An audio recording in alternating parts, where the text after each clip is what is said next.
এর মধ্যে আরো দুটো ঘটনা অবশ্যই আপনার নজরে পড়েছে। একটি ময়মনসিংহে বিপুল চন্দ্র দাস, তাকে যে প্রক্রিয়ায় নৃশংসভাবে হত্যা করে তার দেহে আগুন ধরিয়ে দেওয়া হয়েছে, সেটা খালি চোখে দেখাটাও খুব কঠিন। এর পাশাপাশি আয়েশা নামে 7 বছরের সন্তান, এক বিএনপি নেতার তাদের বাসায় তালা লাগিয়ে রাতের বেলা তারা ঘুমন্ত থাকা অবস্থায় আগুন ধরিয়ে দেওয়া হয়েছে, সেই আয়েশার মৃত্যু হয়েছে সেখানে অগ্নিদগ্ধ হয়ে। এই ঘটনাগুলোর মধ্যে কি কোনো যোগসূত্র দেখেন আপনি? প্রথম কথা হচ্ছে যে প্রত্যেকটার মধ্যে আগুন লাগিয়ে দেওয়ার ব্যাপার আছে। এই ব্যাপারে ডেইলি স্টারও আগুন লাগাতে দেখলাম আমরা, এবং সেইখানে যে স্লোগান হয়েছে, যারা ওখানে উপস্থিত ছিলেন বলে ওইখানে লোকেরা আমাকে পরে রিপোর্ট করেছে, এগুলি সরকারের দায়িত্ব খুঁজে বের করা। ছাত্র শিবিরের লোক দেখেছে, হিজবুত তাহরিরের লোক দেখেছে, চেনামুখ যারা বিশ্ববিদ্যালয়ের দিকে অপারেট করে তাদেরকে সেখানে দেখা গেছে। এই যে ঘর বন্ধ করে পুড়িয়ে দেওয়ার যে প্র্যাকটিস, এটার সঙ্গে তো তার মিল আছে।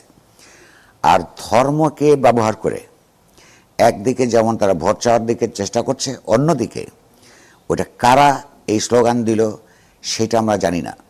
আপনি চিন্তা করলে গা শিউরে ওঠে, এদের যারাই করুক না করে কী পরিমাণ নৃশংস একটা মানুষকে ধর্ম অবমাননার অপবাদ বলছে এই কারণে, যেইভাবে ধর্ম অবমাননা করে তার স্টেটাস দিয়েছে বলে দাবি করা হয়েছে।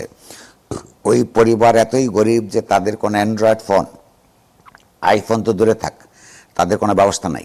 ওই ছেলেটি একটা বাটন ফোন চালাতো, সেইখান দিয়ে ওই রকম কিছু করবার কোনো ইন্টারনেট ব্যবহার করবার বা ইউটিউবে করবার কোনো ব্যবস্থা নাই।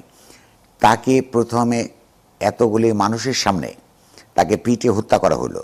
হত্যা করার পর নির্মম নৃশংসভাবে তাকে গাছের উপরে তুলে আগুন দিয়ে বীভৎসভাবে পুড়িয়ে দেওয়া হলো, এবং সেখানে কোনো পুলিশের উপস্থিতি আমরা দেখলাম না। অর্থাৎ সরকারের যে আইন শৃঙ্খলা বাহিনী সময় মতো হস্তক্ষেপ করতে ব্যর্থ হয়েছে, অথবা তারা করতে চায়নি, এইটার জবাব এই সরকারকে দিতে হবে।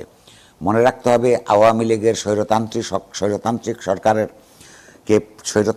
সরকারকে বিদায় করবার জন্য এই দেশে অনেক মানুষকে, এমনকি সর্বশেষ জুন জুলাইয়ে 3 সপ্তাহের মধ্যে 1500 মানুষকে হত্যাকাণ্ডের শিকার হতে হচ্ছে, যার মধ্যে 130 জনের বেশি শিশু, 20,000 মানুষকে পঙ্গুত্ব বরণ করতে হয়েছে। তার মানে 6 থেকে 700 লোক সারা জীবনের জন্য আইসাইট হারিয়ে ফেলেছে, তার দৃষ্টি হারিয়েছে।